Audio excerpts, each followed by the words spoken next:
ಅಲ್ಲೂ ಕೂಡ ಸರಿ ಹೋಗಲಿಲ್ಲ. ಆಮೇಲೆ ಕಡೆಗೆ ಇವ್ರು ಬಂದು ಸೊ ಮೆಡಿಕೇಶನ್ಸ್ ಆಮೇಲೆ ಇದನ್ನೆಲ್ಲ ಹೇಳಿದೆ. ಇದು ಸ್ವಲ್ಪ ಜಾತಕ ಎಲ್ಲ ಚೆಕ್ ಮಾಡಿದೆ, ಅದು ಸರ್ಪದೋಷ ಇತ್ತು. ಈ ಏಜ್ಗೆ ಅದು ಬರ್ತಕ್ಕಂಥ ಒಂದು ಇವರಿಗೆ 3ನೇ ಸಾಡೆ ಸರ್ತಿ ಬರ್ತಾ ಇತ್ತು. ಅದಕ್ಕೆ ನಾನು ಇಷ್ಟೆಲ್ಲ ಪ್ರಾಬ್ಲಮ್ ಇದೆ ಮೇಡಮ್, ನೀವು ಸರ್ಪದೋಷ ತೆಗೆಸ್ಕೊಂಡು ಇದು ಮಾಡಿಕೊಡಿ ಅಂತ ಹೇಳಿದೆ. ಇವರಿಗೆ ಸ್ನಾನ ಮಾಡೋಕ್ಕೂ ಕೂಡ ಆಗ್ತಿಲ್ಲ, ಅಷ್ಟು ಕೈ ಶೇಕ್ ಆಗೋದು. ಸೊ ಒಳಗಡೆ ಓಡಾಡೋಕ್ಕೂ ಕೂಡ ಆಗ್ತಾ ಇರಲಿಲ್ಲ. ಆ ಥರ ಇತ್ತು. ಅವರು ಹೇಳ್ತಾರೆ ಅನುಭವ. ಓಕೆ, ನಿಂತ್ಕೊಂಡು ಮಾತಾಡಿ. ನನ್ನ ಹೆಸರು ವಿಜಯಲಕ್ಷ್ಮಿ ಅಂತ. ನಾನು ಬೆಸ್ಕಾಂನಲ್ಲಿ 38 ವರ್ಷ ಸರ್ವಿಸ್ ಮಾಡಿ ರಿಟೈರ್ಡ್ ಆದೆ 2018ನಲ್ಲಿ. ರಿಟೈರ್ಡ್ ಆದಮೇಲೆ ಹಿಂಗೆ ಆರಾಮಾಗಿ ಇದ್ದೆ. ಮೊನ್ನೆ ರೀಸೆಂಟ್ ಜನವರಿ 25ನಲ್ಲಿ ಸಡನ್ ಆಗಿ ಏನಾಯ್ತು ಅಂತ ಗೊತ್ತಿಲ್ಲ. ಬೆಳಗಿನ ಜಾವ 5 ಗಂಟೆಯಲ್ಲಿ ಹಾಸಿಗೆಯಲ್ಲಿ ಎದ್ದೇಳ್ತಾ ಇದ್ದೆ.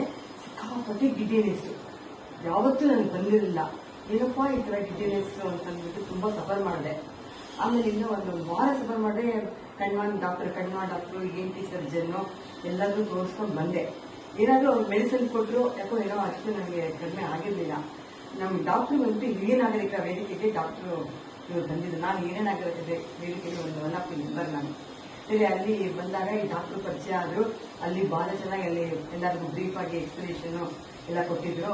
ಆಮೇಲೆ ಅವ್ರ ಅಡ್ರೆಸ್ ಇಲ್ಲಿದೆ ಅಂತ ಗೊತ್ತಾಯಿತು. ಡಾಕ್ಟರು ನಾಗರಬಾವಿಗೆ ಬಂದಿದ್ದೆ. ಬಂದ್ಬಿಟ್ಟು ಎಲ್ಲ ಹೇಳಿದೆ, ಸರ್ ನನಗೆ ಈ ಥರ ಎಲ್ಲ ಆಗಿದೆ ಅಂತ ಹೇಳಿ. ಮೇಡಮ್, ನೀವು ಒಂದು ಈ ಥರ ಪವರ್ ಟ್ರೈನಿಂಗ್ ಅಂತ ಮಾಡ್ತೀನಿ, ಇದಕ್ಕೆ ನೀವು ಬನ್ನಿ ಎಂದಿದ್ರು. 4 ವೀಕ್ಸ್ ಬಿಡದೆ ಬಂದಿದ್ದೆ ಅವರು ಟ್ರೈನಿಂಗ್ಗೆ ಬಂದೆ. ಆಮೇಲೆ ಟ್ರೈನಿಂಗು ತಗೊಂಡೆ.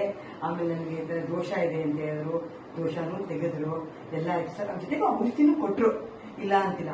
ಔಷಧಿ ಎಲ್ಲ ಕೊಟ್ಟ ಮೇಲೆ ನನಗೆ ನಿಜವಾಗ್ಲೂ ಇವತ್ತಿನ ಪರಿಸ್ಥಿತಿ ಹೀಗಿದೆ ಸರ್. ಬಹಳ ಕಾಲು ಕೈ ಎಲ್ಲ ನಡಕ, ಜೊತೆಗೆ ಬಚ್ಚಿದ ಮನೆಗೆ ಹೋಗ್ತಕ್ಕೆ ಆಗ್ತಿರ್ಲಿಲ್ಲ. ಒಂದು ಬಕೆಟ್ ನೀರು ತೊಡ್ಕೊಳಕ್ ಆಗ್ತಿರ್ಲಿಲ್ಲ. ಸ್ನಾನ ಮಾಡ್ಲಿಕ್ಕೆ ಆಗ್ತಿರ್ಲಿಲ್ಲ. ತಲೆಗೆ ಒಂದು ಸ್ವಲ್ಪ ನೀರು ಹಾಕೊಳಕ್ ಹೋದ್ರೆ ತಲೆಯೆಲ್ಲಾ ಶೇಕ್ ಆಗುತ್ತೆ ಇತ್ತು. ಕೈಯೆಲ್ಲಾ ಶೇಕು, ಕಾಲೆಲ್ಲಾ ಶೇಕು. ನನ್ನ ಪರಿಸ್ಥಿತಿ ದೇವರು ಯಾಕಪ್ಪ ನನಗೆ ಈ ತರ ಮಟ್ಟಿಗೆ ಇಟ್ಬಿಟ್ಟಿದ್ದ ಅನ್ನೋ ಸ್ಟೇಜ್ಗೂ ಬಂದಿದ್ದೆ. ನಿಜವಾಗ್ಲೂ ಡಾಕ್ಟರ್ ಇವತ್ತು ಹೆಸರಲ್ಲಿ ಈ ಪರಿಸ್ಥಿತಿ ತಂದು ನಿಂತಿದ್ದಾರೆ ಅಂದ್ರೆ ಡಾಕ್ಟರ್ ನೀವು ಎಷ್ಟು ಕೃತಜ್ಞತೆ.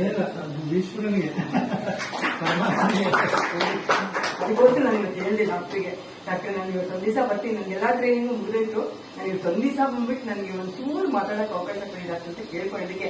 ಮೇಡಮ್, ಖಂಡಿತ ನೀವು ಇವತ್ತು ಬನ್ನಿ, ಒಂದು 11:30ಗೆ ಬನ್ನಿ, ನಮ್ಮ ಇವ್ರಿಗೆ ಎಲ್ಲ ಹೇಳಿ ನನ್ನ ಪರಿಸ್ಥಿತಿ ನಡ್ಕೊಂಡು ನಿಜ. ಅದೇ ಇವತ್ತು ಸರ್ ಮೆಡಿಟೇಷನ್, ಅವರೊಂದಷ್ಟು ಮುದ್ರೆಗಳು ಎಲ್ಲ ಹೇಳ್ಕೊಟ್ಟಿದ್ದಾರೆ. ಇಲ್ಲ ಅಂತಿಲ್ಲ, ಸುಮಾರು ಮುದ್ರೆಗಳು ಹೇಳ್ಕೊಟ್ಟಿದ್ದಾರೆ, ಮೆಡಿಟೇಷನ್ ಹೇಳ್ಕೊಟ್ಟಿದ್ದಾರೆ. ಪ್ರಾಣಾಯಾಮ ಎಲ್ಲ ನಾನು ಮಾಡ್ತೀನಿ ಆಕ್ಚುಲಿ. ಅರ್ಧ ಗಂಟೆ ಹೇಳಿದೆ ಡಾಕ್ಟರ್ಗೆ, ಸರ್ ಪ್ರಾಣಾಯಾಮ ಎಲ್ಲ ಮಾಡ್ತೀನಿ ಸರ್ ಅಂದೆ. ಖಂಡಿತ ಮಾಡಿ ಮೇಡಮ್, ಎಕ್ಸರ್ಸೈಸ್ ಮಾಡಿ.